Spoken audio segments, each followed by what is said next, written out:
after yesterday's loss, were you satisfied with what you were able to get out of practice today? Yeah, I think they came in focused. We had a really good video session. We were able to watch some things that we didn't do those first 3 quarters that, if we'd have done in the like we did in the fourth quarter, it would have been a different outcome. What kind of stuck out to you in that video session in the first 3 quarters? Oh, our defense was not very good. We were we just didn't look like we were communicating out there. We put a scouting report together and we just couldn't. We just weren't executing the schemes that we were supposed to be executing.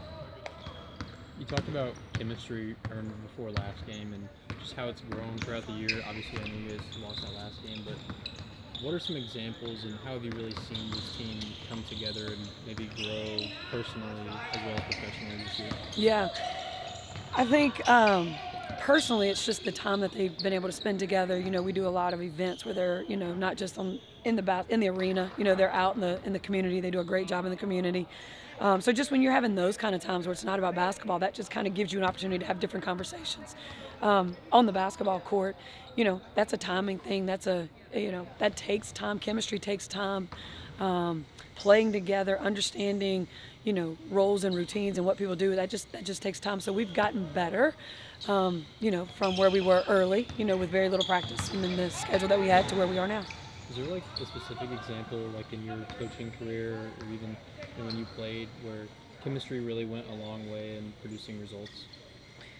Yeah, I think a lot of it, team chemistry it's a funny thing because this is the pro ranks. So it's different, in college than in the pros. I think one thing that really helps with it is leadership. I think if you have a veteran leader that's, has been through the trenches like we're going through and understands it, they can kind of give some positive information and some just to help in these times, just for example, you beat New York, right? And, it's one of the best wins we've had here in a long time. And, that's a hard, to play your best, after you've already played the best, that's really tough to do, the game after the game.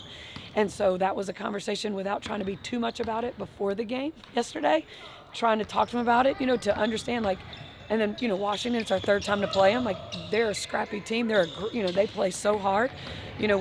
We beat New York, but now people are coming at you even more. And so you've got to understand just some of those different things throughout, being at this level in the WNBA. Has there been a veteran in particular this year who has kind of stepped up in that regard? Yeah, I think it's a collective effort. I think Timmy's been really good. E-Dub, AB, Katie Lou, just the ones that have the years experience or trying to figure it out with these young ones as well. And it takes some time.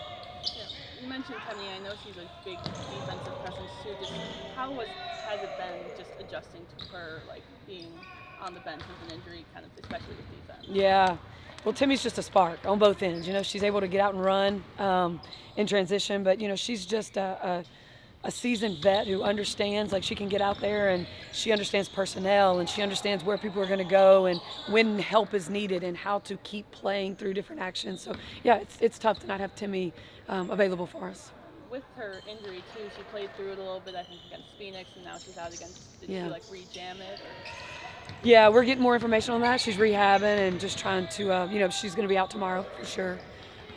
But just trying to get more information on it and see where we are. You had the high of beating New York and then the low of losing to Washington. You touched on it a little bit. What was the sentiment of the players just kind of walking into practice today? I think just, making that a learning experience and just can't let that happen again. But like I said, this is the WNBA, the best women's league in the world, and it doesn't matter your record. Every team is going to play you hard every night, and you just have to be ready for that. Will yesterday's outcome likely lead to a change in the starting lineup again? Yeah, so I wasn't going to speak on that, and that is team business, and we'll just keep it at that. And I'm not going to discuss that. But we're, ready to go for tomorrow.